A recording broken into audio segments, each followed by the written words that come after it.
Du får lige en hilsen og en lykønskning med studenterhunden her fra Vietnam. Vi er rigtig ked af, at vi ikke lige kunne være med til en studenterfest. Det ville vi egentlig rigtig gerne. Men nu skal vi være hernede og nyde de næsten 40 grader, og sådan er det jo. Men du slipper dog ikke helt fra et bord for os på vejen, om end en lille smule forsinket. Og jeg tror, at Miriam hun vil take it away først. Det har vi lige tænkt dig til. Ja. Og det er rigtigt, tænker vi. For det har vi aftalt. Ja. Nå ja.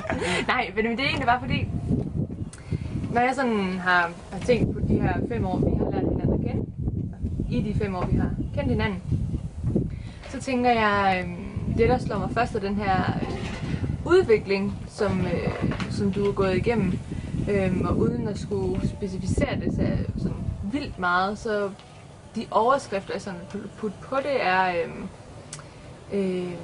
betænksomhed, og at du er betænksom, og du er eftertænksom også, og så er du omsorgsfuld.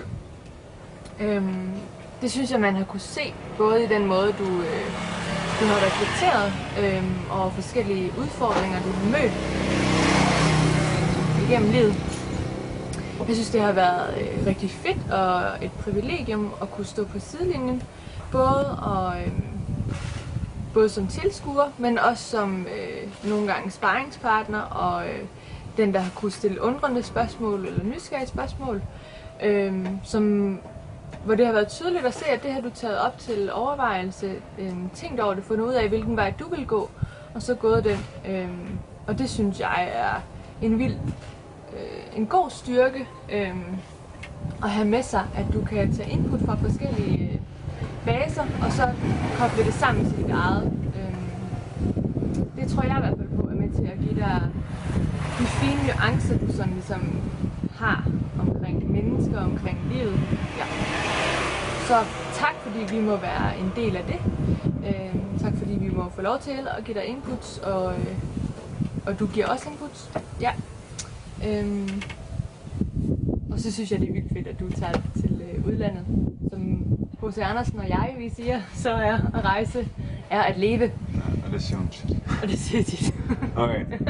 Og du har også sagt mere, end du havde planlagt. Så nu vil jeg sige lidt. Ben, du har muligvis hørt det før. Det her med, at nu har livet indtil nu, skole, studenter osv. lidt hen til det her springbræt, som det jo er.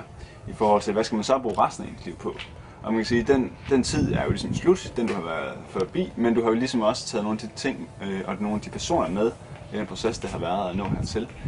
Både Maria og også venner fra KG, og hvor du ellers har stødt på folk, og hvad du ellers har lært.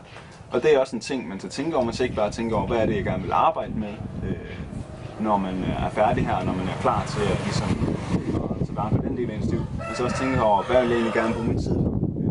Både bruge min tid på med hvilke mennesker, og også hvordan vil jeg bruge min tid alene, altså sådan, til hobby og så videre, og også hvordan vil jeg bruge min tid på Gud.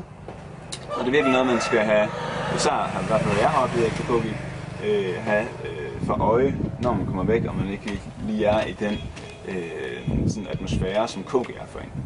Og der vil jeg bare lige sige, sådan ud fra i hvert fald den måde, som jeg ved, du snakker omkring kristendom på, og også når du for eksempel har taget nogle samtaler med mig omkring nogle ting i familien og sådan noget, så viser det også bare, at du er en, der tager ting seriøst, og som Miriam, hun siger, de der fine tillægsord om det, så passer de virkelig på dig.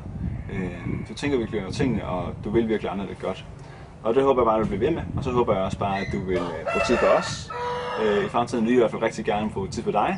Og vi vil ikke sige noget om, hvad du skal vælge at studere, men hvis du vælger et eller andet, så må du meget gerne vælge det i Aarhus. Det bliver vi glade for, og så vil vi rigtig gerne... Og vi vil give god mad. Og vi vil give god mad. Ja. Det kan godt være, at det ikke bliver i Aarhus, men i hvert fald i omegnen af Aarhus. Så. Det er vi ikke planer om endnu. Nej, det kommer an på, hvor vi ender henne, og hvor du ender henne. Men Ben, du er altid velkommen. Tak fordi du er en rigtig legendarisk lillebror.